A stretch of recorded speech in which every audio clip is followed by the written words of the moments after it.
সম্মানিত ভিউয়ার্স, আসসালামু আলাইকুম। আশা করি আপনারা সবাই ভালো আছেন। আজকে আলোচনা করব মাউথ আলসার বা মুখে ঘা নিয়ে। অনেকেরই এই মুখে ঘার সমস্যা নিয়ে আপনারা আমাদের কাছে আসেন এবং এই ঘাগুলো বেশ যন্ত্রণাদায়ক হয়ে থাকে, জ্বালা পোড়া আগুনের মতো মানে যন্ত্রণা থাকে। আর পাশাপাশি চরম অস্বস্তি থাকে, বিশেষ করে ছোট বাচ্চা যারা এই আলসার মাউথ আলসার সমস্যায় ভোগেন তাদের জন্য এটা অবর্ণনীয় কষ্ট হয়ে থাকে।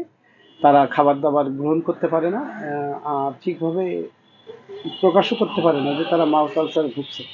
আমি এমনও বাচ্চা দেখছি যে সারা মুখ ভরে গেছে আলসারে, বাচ্চার মা খেয়াল করে নাই, আমাদের কাছে এসে বলছে যে বাচ্চা খাওয়া দাওয়া করে না, কিন্তু যখন আমরা মুখ পরীক্ষা করে দেখছি যে সারা মুখে আলসার হয়ে গেছে।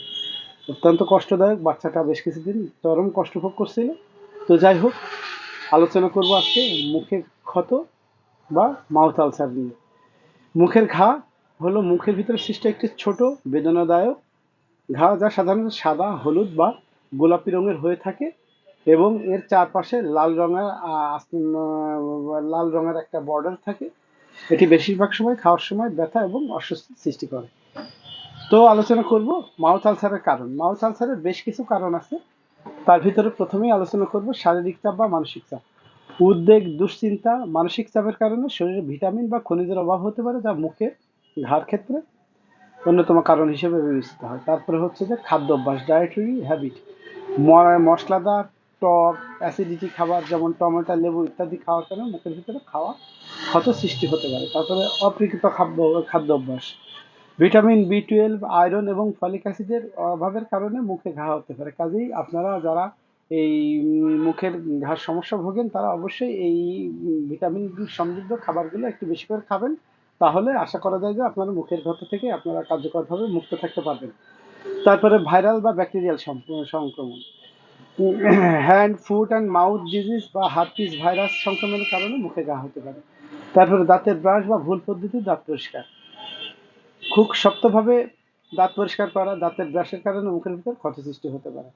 তারপরে হরমোনাল পরিবর্তন, গর্ভাবস্থায় মাসিক চক্র বা হরমোন পরিবর্তনের কারণে মুখে ঘা দেখা দিতে পারে। তারপরে অ্যালার্জি, অনেকেরই অ্যালার্জির সমস্যা আছে কিছু খাবার খেলে, যেমন কিছু খাবার, তাছাড়া অন্যান্য দ্রব্য যেমন মুখের পেস্ট, এগুলো ব্যবহার করার কারণেও অনেকের ক্ষেত্রে মুখে ঘা হতে পারে। তারপরে প্রতিরোধক বা ঔষধের পার্শ্ব প্রতিক্রিয়া, কিছু কিছু ঔষধের কারণে আপনাদের মুখে ঘা হতে পারে সাইড ইফেক্ট হিসেবে। তো এই ছিল মোটামুটি কারণ। এবার লক্ষণগুলো নিয়ে আলোচনা করব। লক্ষণগুলোর ভিতরে আছে মুখে ঘায়ের কিছু সাধারণ লক্ষণ হলো মুখের ভিতরে একটি ছোট বেদনাদায়ক ঘা, ঘার চারপাশে লাল রং, আধান বা স্ফীত অংশ, খাওয়ার সময় ব্যথা, বিশেষত টক বা মশলাদার খাবার। তারপর মুখের ভিতরে শুকনো বা জ্বালাপোড়া অনুভব করা, কখনো কখনো ঘা বড় হলে জ্বর বা মাথা ব্যথা হতে পারে। তো এবার আপনাদের এই রোগের মেডিসিনগুলো আমি বলে দেবো, ও আপনারা এই মেডিসিনগুলো ব্যবহার করলে আশা করা যায় যে মুখের ঘা থেকে কার্যকরভাবে মুক্তি পেতে পারেন।